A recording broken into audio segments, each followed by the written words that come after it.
se basa en las normas, ¿cierto?, que esa religión establece como camino de conducta, ¿cierto? Eso es una moral, es una forma, un conjunto de normas, prácticas, eh, que están orientadas al bien, ¿ya? Esa comunidad considera que para ser bueno, ¿cierto? Ser una persona moralmente buena, tiene que cumplir ciertos tipos de acciones, ¿ya? Esto lo considera bueno y esto lo que hace. Claro que en ese sentido, toda religión en principio es heteronormativa. Hetero significa que la norma viene de otro, ¿ya? Alguien me da una norma que yo tengo que cumplir.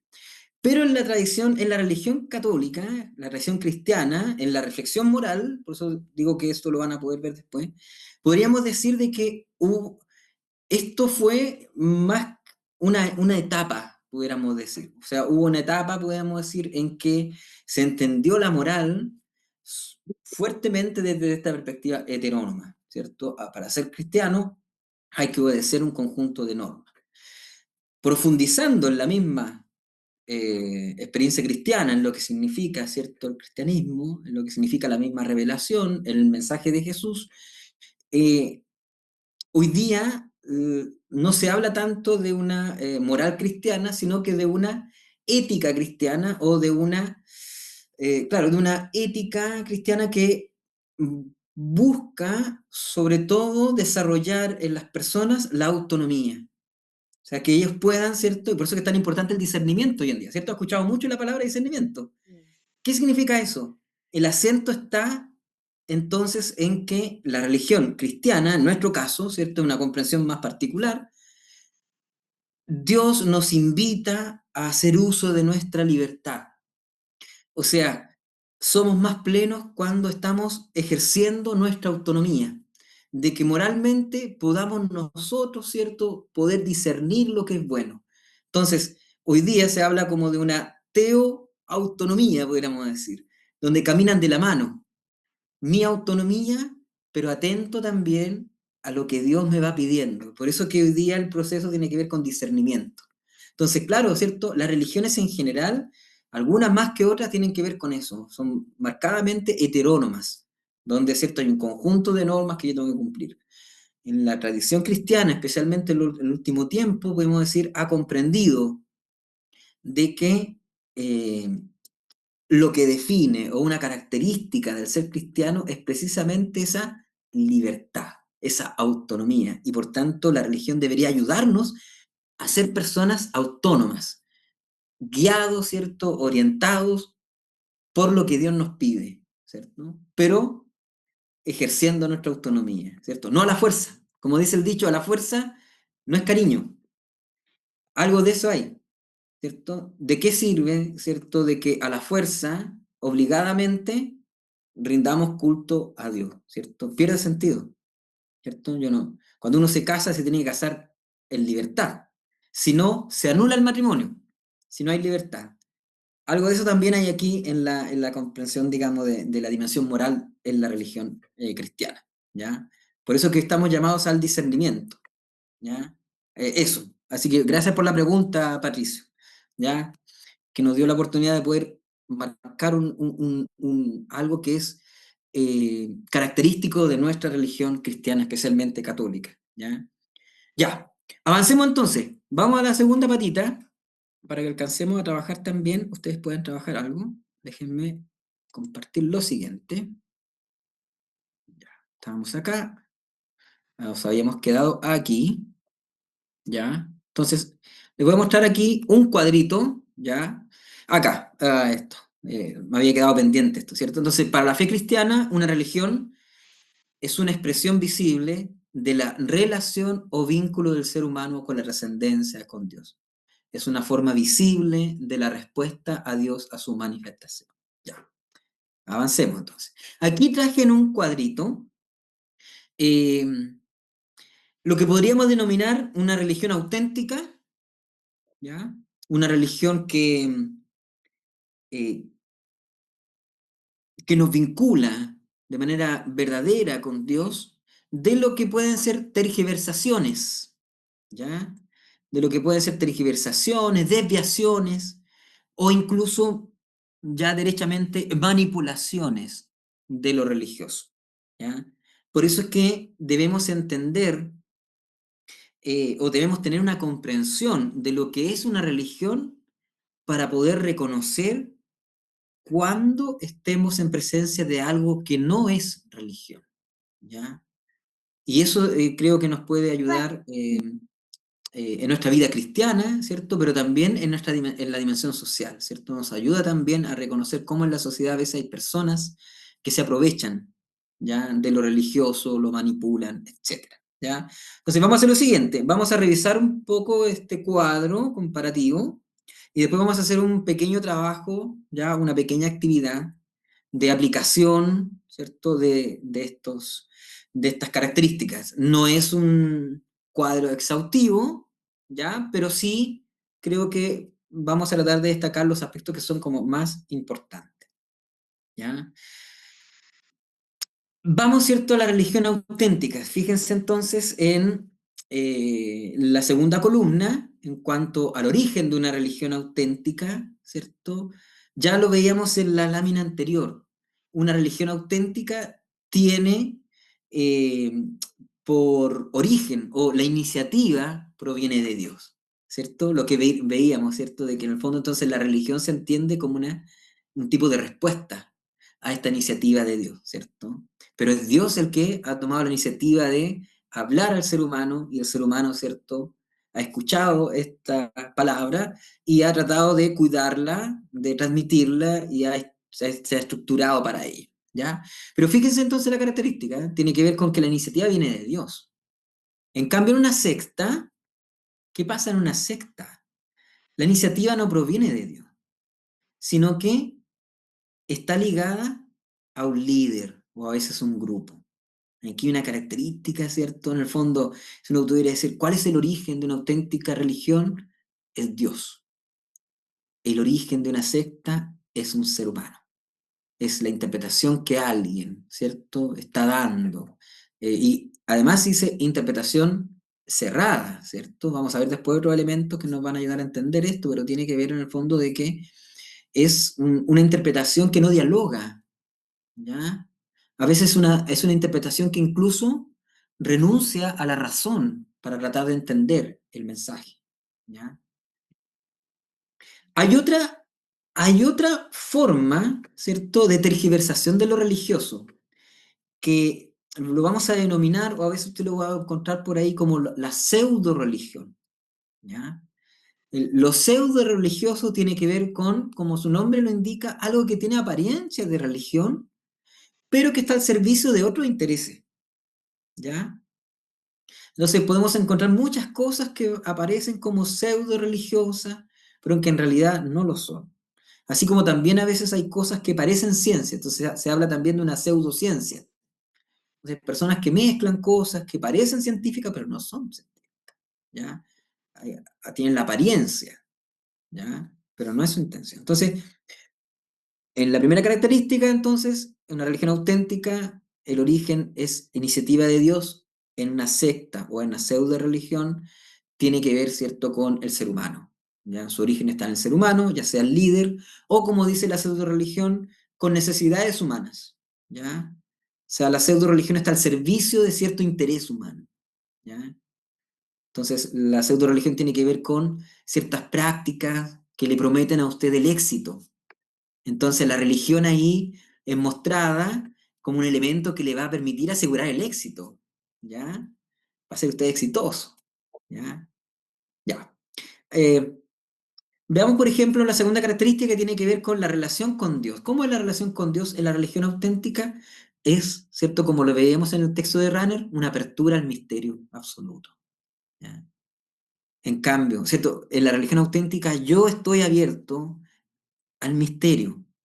Dios es Dios, ¿cierto? Y yo me entiendo como criatura y me relaciono, ¿cierto?, con esa apertura hacia el misterio. Pero en la secta, ¿qué es lo que ocurre? Dios está subordinado a la doctrina o al líder. Por eso hay que tener cuidado. Dios, en el fondo, ahí es adaptado, por decirlo así, está atrapado en lo que el líder dice, ¿ya? Entonces son actitudes, digamos, distintas. ¿ya? En, el Dios subordinado, ¿cierto? Es un Dios que está desdibujado, es un Dios que está manipulado a la comprensión que el líder tenga o a los intereses del líder, ¿ya? De la secta. En la pseudo religión, la trascendencia, dice, está reducida o eliminada. ¿Qué es lo que significa eso? En la pseudo religión, Dios está al alcance de la mano. Dios, ¿cierto? Realice usted esta práctica y Dios va a hacer lo que usted quiera, ¿cierto? Vamos a hacer un ejemplo, ¿cierto? Vamos a hacer un amarre para que usted pueda alcanzar el amor. Entonces, Dios está al servicio, ¿cierto? Está reducida a los intereses, ¿cierto? De una persona, ¿ya? Y aquí está el punto clave, ¿eh? Ojo, aquí este punto es importantísimo para poder reconocer cuándo estamos en presencia de una religión auténtica, y aquí estamos hablando desde la experiencia cristiana sobre todo, de lo que es una secta. En la religión auténtica, ¿cierto? Respeta y promueve la libertad de conciencia de las personas, ¿ya? Hemos tenido que aprenderlo o recordarlo a través de episodios duros en la historia de la iglesia, especialmente en la historia reciente, ¿cierto? Hemos tenido episodios donde precisamente ha habido abuso de la conciencia de las personas, se ha manipulado la conciencia de las personas, ¿cierto? Se habla, ¿cierto? Esto, el abuso, no solo el abuso de poder, el abuso sexual, el abuso de conciencia, ¿ya? Entonces, aquí hay un criterio importantísimo. Cuando vemos que hay control psicológico o manipulación de las personas, no estamos entonces ante una auténtica religión, sino que ante una secta, ¿ya? Una secta no tiene por qué estar fuera tiene que estar aparte de una religión. Puede darse adentro de una religión, en un grupo, fíjense. Entonces, a veces cierto grupo puede tener estas características de una secta. Estando dentro, ¿cierto? Porque precisamente a veces tiene que ver con eso, esa secta se ampara bajo el eslogan de ser cristiana o de ser católica, pero a veces tiene esta característica, hay control psicológico, hay manipulación, ¿cierto? Entonces, ojo, si vemos eso, hay que sospechar si es que estamos en realidad en presencia de una verdadera religión, ¿ya? Es muy importante, sobre todo en el contexto, como les decía, el tema de los abusos en la iglesia tiene que ver con esto. La carta del Papa, ustedes se acuerdan, ¿cierto? Del Papa Francisco cuando vino a Chile,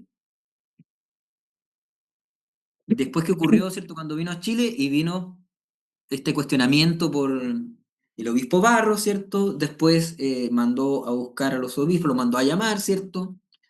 Él después escribió una carta, ¿cierto? Más dirigida a los obispos y una carta a toda la iglesia, ¿cierto? A la iglesia que peregrina en Chile, no me acuerdo bien el nombre, ¿ya?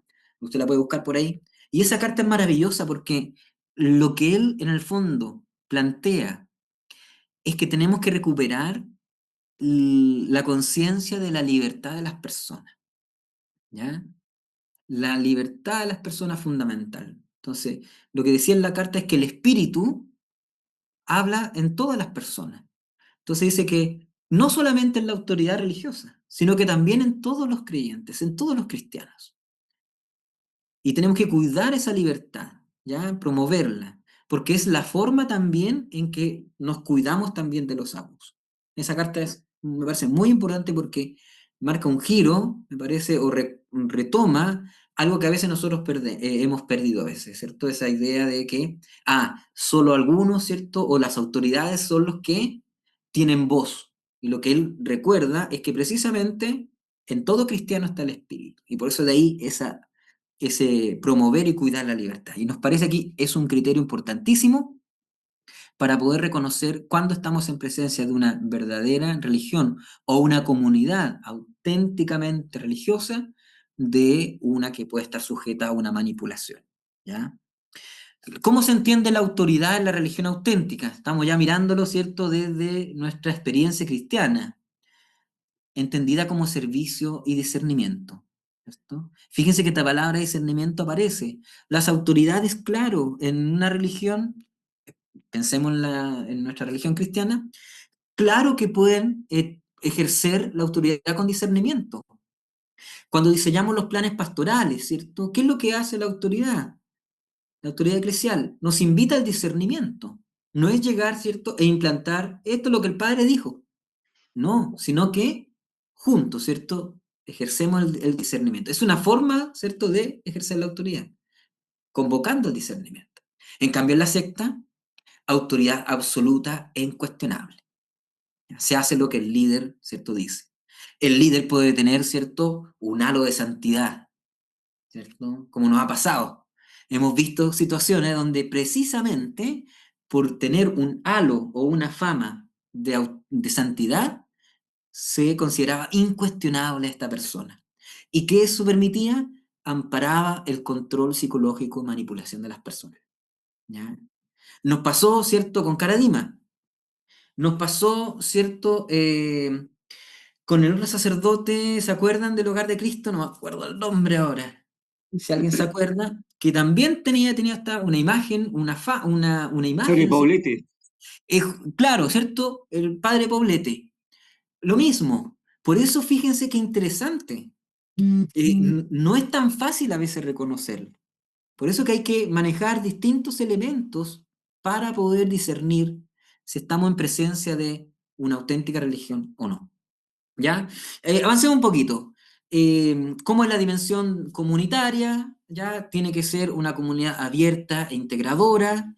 En la secta, un grupo cerrado, excluyente. Ellos eligen quién entra o no, ¿cierto? O para entrar hay muchas exigencias, ¿cierto? Como un grupo de élite. Entonces a veces hay que tener cuidado cuando a veces en nuestras comunidades un grupo, ¿cierto? No, que si no cumple esto, ¿cierto? Al final se transforma en un grupo cerrado, ¿ya?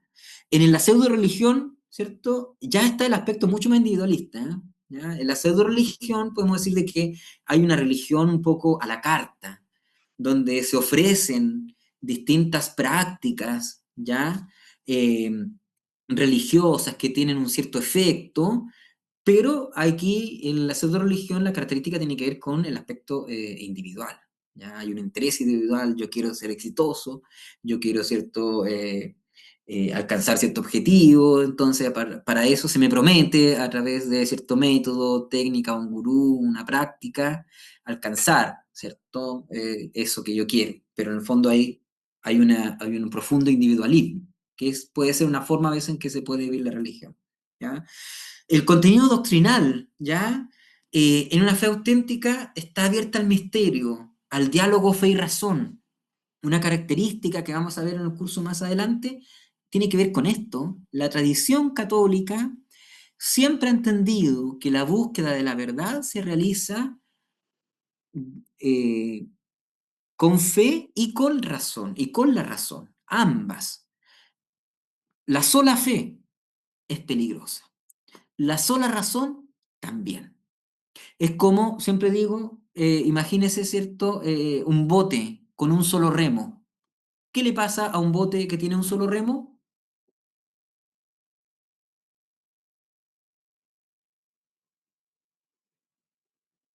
No puede Gira en avanzar. redondo. Gira en Vueltas. sí, sí, Gira, ¿cierto? gira, gira, gira. Eso, gira Rema sobre en sí mismo. círculos. Eso. Entonces, fíjense qué interesante, porque esto hay un documento, Fides Ratio o Fe y Razón, de Juan Pablo II, donde hace la reflexión. Entonces, la sola fe, pensar que con el solo creer, sin la ayuda de la razón, sin intentar comprender bien lo que yo creo, también es peligrosa. ¿Por qué? Porque es una fe que no dialoga con los otros, se cierra en sí misma, ¿ya?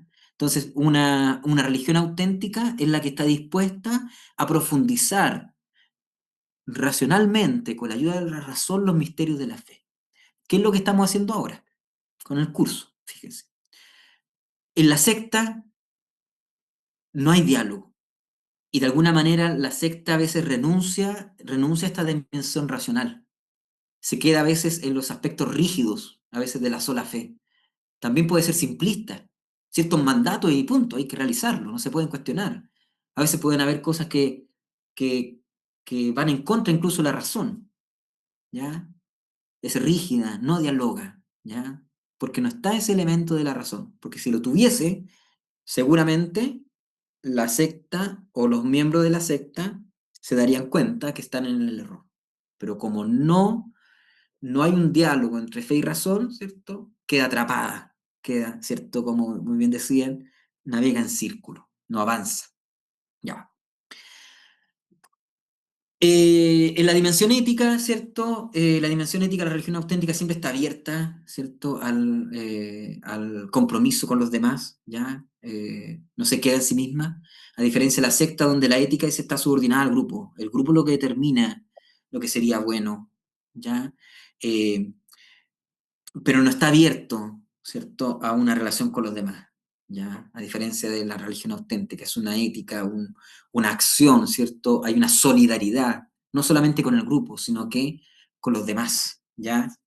Y ¿cuál es la finalidad de la religión? Es que vivamos en comunión entre nosotros, con Dios, y alcancemos esa plenitud humana. Para eso una religión, fíjense. Una religión nos tiene que ayudar a ser personas plenas, a desarrollarnos. Cuando vemos lo contrario, ¿cierto? Que se obstaculiza ese desarrollo, se limita a las personas, ¿ya? Estamos en presencia de una secta. Supervivencia, expansión del grupo. Lo que le interesa a la secta es, en el fondo, seguir manteniendo, ¿cierto? Esta manipulación o este grupo. O le interesa al líder seguir controlando este grupo para alcanzar cierto interés, ¿ya? Y en la pseudo religión, ¿qué es lo que busca la pseudo religión? El bienestar inmediato o el éxito personal. Cuando hablo de pseudo religión, incluiría aquí también a ciertas tendencias en grupos protestantes a veces, que tienen que ver con esto que se llama teología de la prosperidad, que es en el fondo el considerar de que por ser cristiano, ¿cierto? O que va aparejado en el ser cristiano, el éxito, ¿cierto? El éxito personal. Entonces a veces hay una imagen, no sé si ha visto ese video, entonces ve el pastor o cierto predicador, muy bien vestido, como exitoso, ¿cierto? Parece, digamos, el gerente de una empresa, ¿cierto? ¿Qué es lo que está mostrando ahí? ¿Cierto? Eso no es una verdadera religión, porque ahí Dios y el misterio de la fe está, parece, al servicio de ese éxito que las personas, digamos, desean y que quieren, parece, alcanzarlo a través de esta religión o de estas ciertas prácticas. Ya, hagamos lo siguiente, nos quedamos un ratito. Yo le voy a plantear aquí tres casos, ¿ya? Entonces dice, a partir del cuadro comparativo, indica una o dos características de secta o pseudo religión que reconoces en los siguientes casos. Entonces usted me va a decir, yo reconozco en el caso uno esta característica. Yo reconozco, ¿cierto? A lo mejor en el caso 2. Solamente un caso, cada uno que quiera comentar, ¿cierto? Vamos a hacerlo a mano alzada hoy día, ¿ya? Mientras nos vamos organizando, porque tenemos muchas personas, a ver si la próxima semana nos podemos dividir en grupo, ¿ya? Para poder hacer una discusión más grupal. Por hoy día, en razón del tiempo, vamos a dejar un tiempo para que cada uno pueda pensar eh, qué característica de secta o pseudo religión le puede atribuir a uno de estos casos, ¿ya? Yo voy a colocar también el cuadrito para que lo pueda ver. ¿Estamos? Y nos vamos a dar...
Pero ¿y dónde quedó el otro?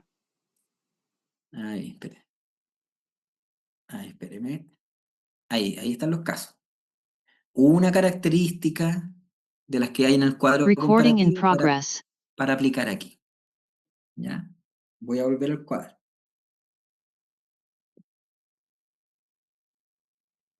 ¿Ya?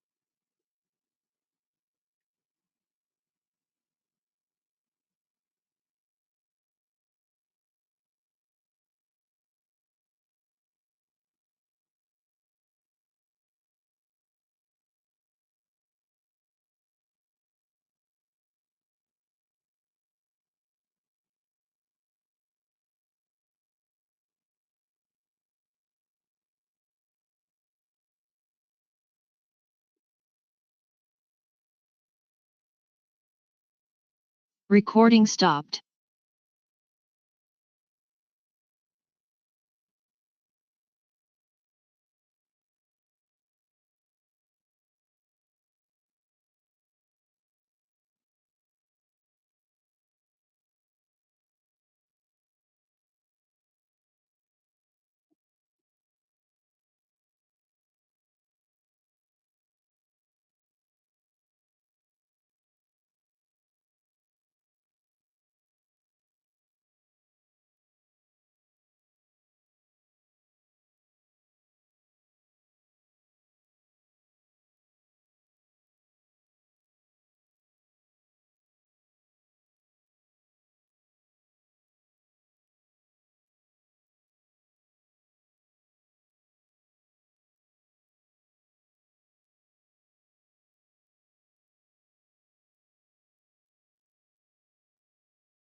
Bien, en honor al tiempo, ¿cierto? Vamos a avanzar. Aquí he estado yo revisando la respuesta que ustedes han dado por el chat. Recording in ¿Cierto? progress. Eso, estamos revisando aquí el chat. Eh, ya, alguien está preguntando. Después le vamos a dar el resultado del diagnóstico, ¿ya? Sí, lo vamos a revisar. Me interesa compararlo al final del módulo, ¿cierto? Con las respuestas que tenía. Ya. Claro, está súper bien. Han comprendido completamente lo que queríamos plantear. Ya. Uy, aquí han ido sumando. Ya. Revisemos un poquito. Ya los que no alcancé ahora, los últimos, ¿cierto? Pero en general he revisado los que han ido colocando en el chat. Y a ver, vamos a ver aquí. Ahí sí. Ya. ¿Alguien quisiera compartir así brevemente en el caso uno qué característica reconoció de secta o pseudo-religión en el caso de Caradima, por ejemplo, los abusos sexuales de Caradima, ¿ya? Y en general, en todo caso de abuso? ¿Alguien quisiera compartir a vos, a ver, así, a los cuatro vientos? Hola, Hola, yo Sonia. siento que, Sonia, sí, el caso uno en relación a los abusos sexuales, siento que es un control psicológico y manipulación. Muy bien, sí.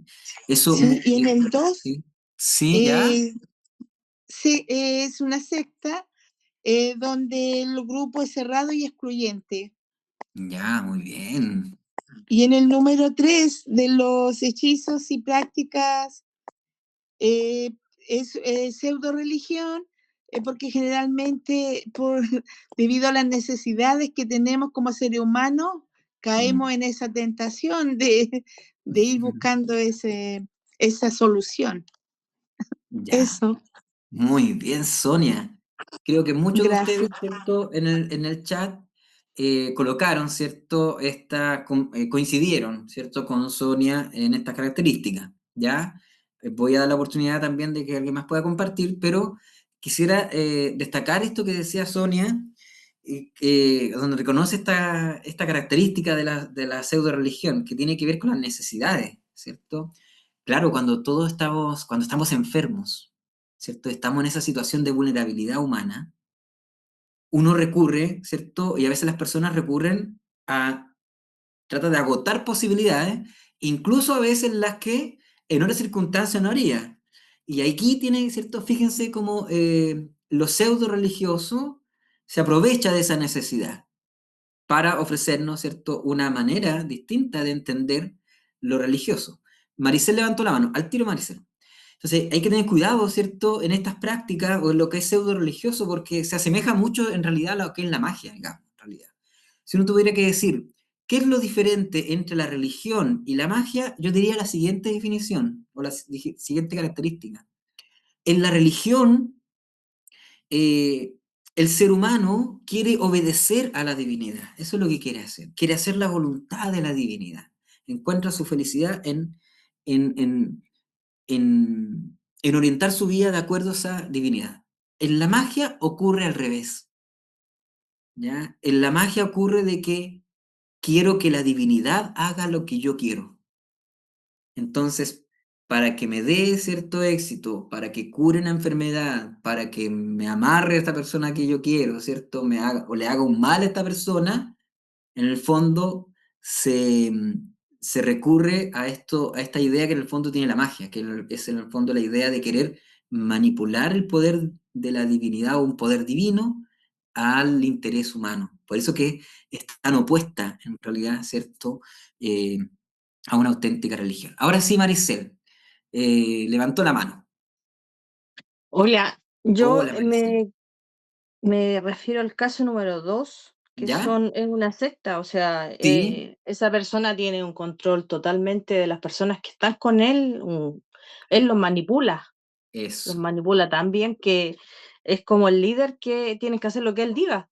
Mm, Y también es un grupo muy cerrado, que a la final él elige a las personas que quieren entrar a la secta, no es algo tan abierto ni que uno diga, no, me voy a ir con ellos, no, más que Sí, nada esto. eso, muy bien, Maricel, ¿cierto? Aquí tú destacas aparte de la manipulación psicológica, ¿cierto? El coartar la libertad a las personas, esto del grupo cerrado, ¿cierto? Que es una característica de la secta.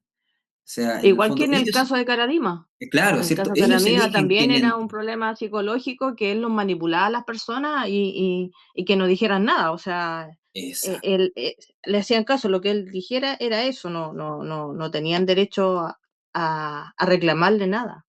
Y fíjense, a ver, aquí, mira, qué interesante, ¿cierto? Lo que está surgiendo, porque en el fondo es, en el caso que tú hablabas de Antares, algo que ocurre en todas las sectas, ¿cierto? O sea, alguien es el grupo el que decide quién se integra, ¿cierto? No están a las puertas abiertas, sino que es al revés, ¿cierto? Puede haber una dimensión o un espacio, por ejemplo, como pasaba en Caradima, todos podían ir a la parroquia, a la misa, pero eran algunos que eran elegidos para estar más cerca del líder, ¿cierto?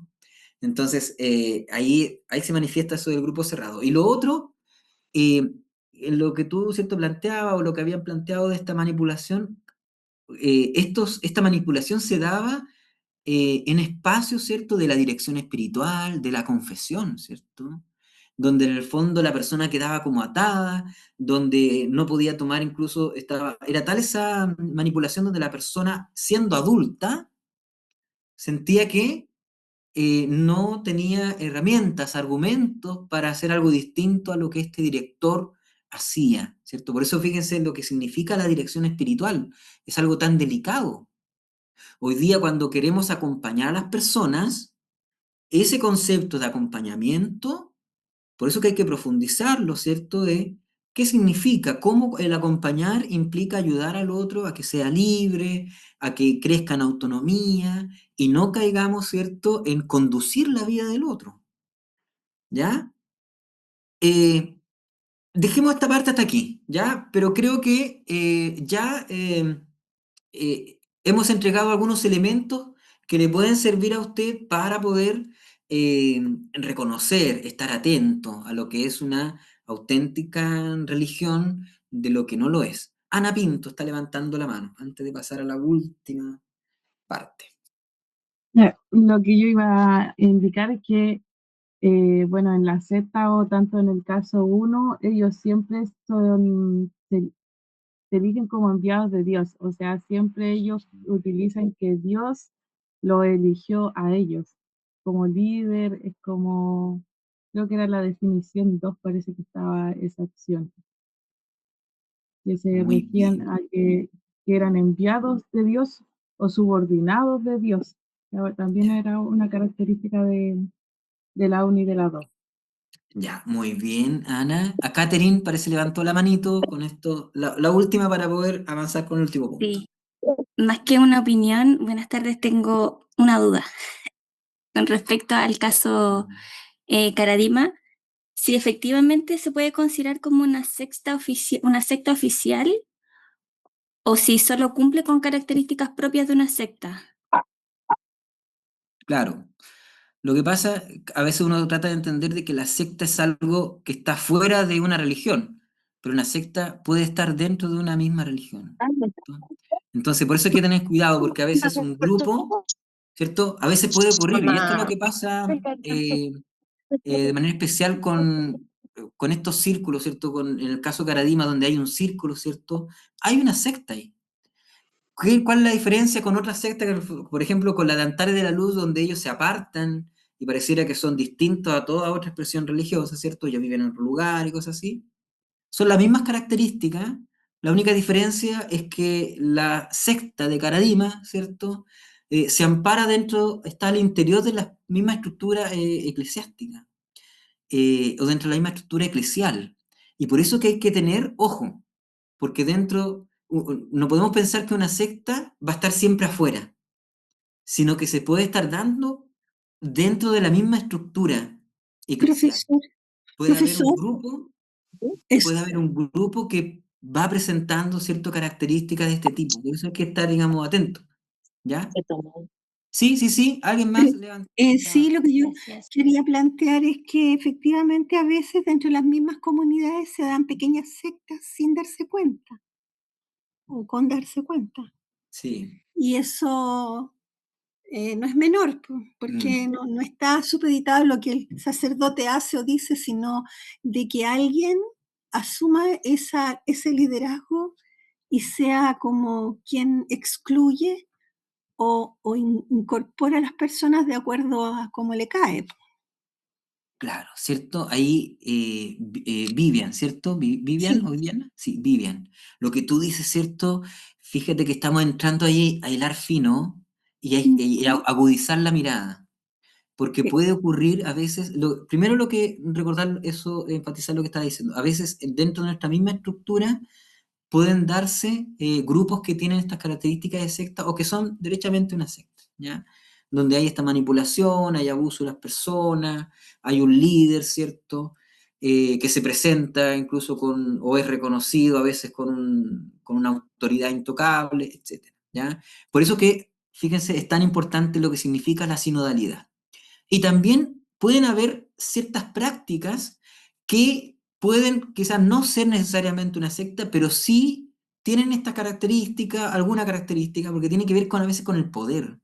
¿Cómo lidiamos con el poder? Porque cuando alguien a veces en las comunidades asume un rol de servicio, coordinador o está, ¿cierto? Uno a veces puede ver de cómo las personas lidian con un cargo especial, ¿cierto? A veces puede ser que no se utiliza en pos del servicio o no está esa comprensión a veces profunda del servicio. Y a veces puede ocurrir con nuestras comunidades, hay personas que lo que buscan es precisamente a veces el poder y a veces no lo ejercen bien. El poder es un poder, no es necesariamente bueno ni malo, el poder es la capacidad para hacer algo y especialmente algo bueno. Para eso alguien tiene un poder, alguien tiene una facultad especial para poder hacer algo por los demás. Y lo que dice Vivian, fíjense que nos ayuda a mirar de mejor manera nuestras propias comunidades, ¿cierto? Cuando a veces estamos cerrando a los demás, cuando a veces, ¿cierto? Creemos eh, que esta autoridad no se cuestiona, o no somos capaces de cuestionar o plantear un punto de vista distinto, etcétera, etcétera. ¿Ya? Lo que me parece interesante y lo valioso, lo que por lo menos quería proponer era que, teniendo ciertas nociones de lo que es una auténtica religión, podamos también después leer y mirar mejor nuestra propia vivencia en la religión que estamos viviendo, que es la religión cristiana, y cómo vivirla de manera más auténtica. Yo quisiera terminar ahora con lo último solamente, vamos a dejar eso aparte, y terminemos con lo siguiente, porque desde esta reflexión que estamos haciendo de lo que es la religión, aquí hay dos preguntas. Si alguien quiere compartir una de las dos, solamente una de las dos, ¿ya? La primera dice, ¿qué le parece el uso que hace Donald Trump de la religión cristiana? ¿Cree que hay una comprensión auténtica de la religión? Y la dos, ¿cuál cree que es el aporte que las religiones deben entregar a la sociedad también actual? ¿Cierto? Estamos en una sociedad, en un país laico, ¿cierto? Bueno, ¿y qué significa en este contexto las religiones? ¿Qué pueden también aportar a la sociedad? Dejo abierto en estos últimos minutitos a quien quisiera compartir o hacer una reflexión a partir de alguna de estas preguntas.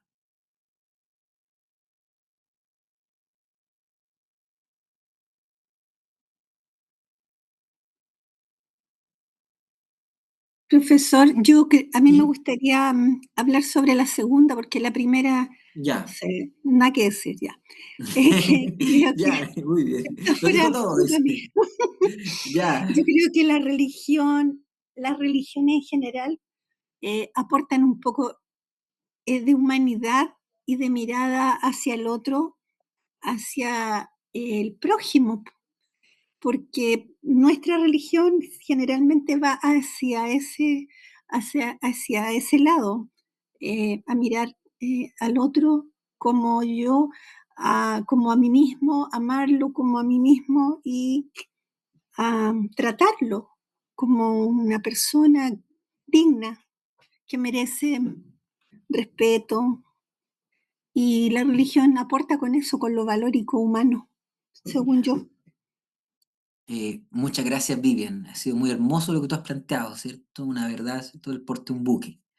Ya me parece como muy lúcido lo que tú has planteado. Pía Espinosa ha levantado la mano. ¿Y alguien más, Patricia? Eh, yo pienso que, bueno, de la primera, igual, pasa palabra, pero de la segunda, pienso que la sociedad actual debiera considerar la coherencia de la acción. Es decir, yo voy a la iglesia y voy a promover todo lo que es la buena noticia fuera de la iglesia también. Mm, Entonces, tener una coherencia de lo que yo hago en acción, una coherencia y una cohesión. Sin esas dos cosas está difícil claro, tienes toda la hacer un bien. razón. Sí, tienes toda la razón, Pía, ¿cierto? O sea, eh, tenemos que también replicar en la sociedad esa coherencia, ¿cierto? Que tratamos de vivir en nuestra religión, en la sociedad, ¿cierto? ¿Cuánto bien haría que viviéramos esa coherencia también en los otros aspectos de la vida? ¿Cierto? Por eso que la religión tiene ahí mucho que ofrecer. Patricia, ha levantado la mano también.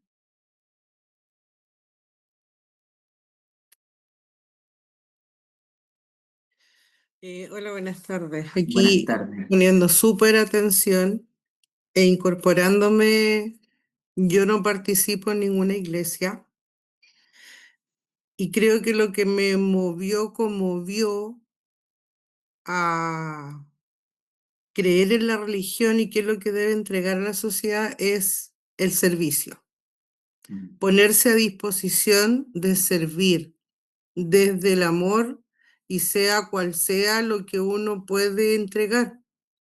O sea, servir es la máxima para mí, con mucho cariño y con respeto a todas las creencias. Eso yo creo que es lo que falta en este momento, porque se ha individualizado tanto el estar bien que no nos mm, damos cuenta de que podemos hacer que otros estén mejor y sí. estén bien. Eso.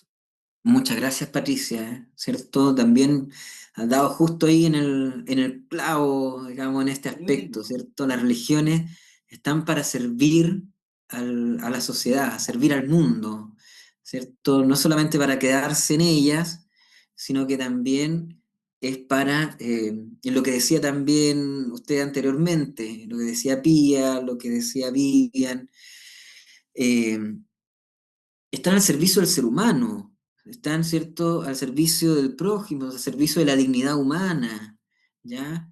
Eh, Última intervención, ¿ya? Porque, Hola, ya, última intervención. ¿Quién está hablando? yo, Sonia, Sonia, Sonia, ya. porque no encuentro la manito para Ah, pedir la palabra, ya, así que eso, ya, disculpen la imprudencia. sí, ya. Yo quisiera también como aportar de que la iglesia, aparte de entregar lineamientos, eh, siento que debe ser, por la iglesia somos todos, entonces, pero ser testimonio y quedarme con esta frase que diga, mira cómo se aman, porque en realidad es lo que está faltando hoy en día. Eso más que nada, ser testimonio. Bien, muchas gracias, Sonia, ¿cierto? Eh, Claro, aquí para ir cerrando, ustedes, ¿cierto? Bueno, la primera pregunta la vamos a dejar ahí, digamos. Claro que hay que tener cuidado entonces, agudice la mirada respecto de cómo también la religión es usada para otros fines, ¿cierto? Acá hay un tema muy complejo, lo que me parece lo que está pasando con Donald Trump, y me ha parecido en estos días que muy importante que eh, lo que el Papa León XIV ha dicho y que se haya alzado la voz. Y de alguna manera esta como tensión entre Trump y León, personalmente considero que era necesaria que se manifestara, porque alguien tenía que alzar la voz y tiene que decir qué es el Evangelio y qué no, ¿cierto? Y decir de que el Evangelio es paz. Y aquí, ¿cierto? Agregaría lo que ustedes han dicho, claro, las religiones nos tienen que ayudar aportar también a la paz, ¿cierto? Y aquí hay un llamado, ¿cierto? Para todos nosotros, ¿cierto? ¿Cómo construimos la paz? A través de la justicia, el servicio, lo que ustedes están manifestados, ¿ya? Lamento, ¿cierto? Por el tema de tiempo, ¿ya? Porque yo todavía tengo que viajar. Entonces, quedamos justo con el tiempo, son las 9, nos pasamos un poquito, ¿ya? Déjeme dejar de compartir, ¿ya? Ya tuvimos nuestro primer encuentro. Les agradezco la atención. La próxima semana nos vamos a ver ya con el tema de la revelación. Le voy a enviar, tengo un texto que se lo voy a enviar con Lorena, que es una declaración del Concilio Vaticano II, nuestra etate, la tengo aquí, es decir, a ver, voy a intentar aquí compartirla, a ver si la tengo aquí, la comparto al tiro. Espérenme un poquitito. Acá. Y son un par de paginitas, pero tiene que ver con las religiones, con la relación de la fe de la Iglesia Católica con el resto de las religiones, y ofrece una orientación y valorización de, aquí está, ahí está, de las otras religiones, para que podamos entender, ¿cierto? Y pueda profundizar un poco en lo que vimos hoy día, ¿ya? Así que ahí les envié el texto para que lo pueda descargar y lo lee, una manera de profundización, algo para que tenga durante la semana para profundizar, ¿ya? Así que nos vemos la próxima semana. ¿Todo, señorita Lorena? En el mismo horario, Sí, el mismo canal. el mismo ¿Ya? horario. Ya, ya, Gracias, profesor. ya. Nos Se vemos hizo entonces. corta la clase. Sí, se nos hizo Chao, cortita, ya. Gracias, Muy bien. muchas gracias. Ya, Nos que estén vemos muy bien. los que tienen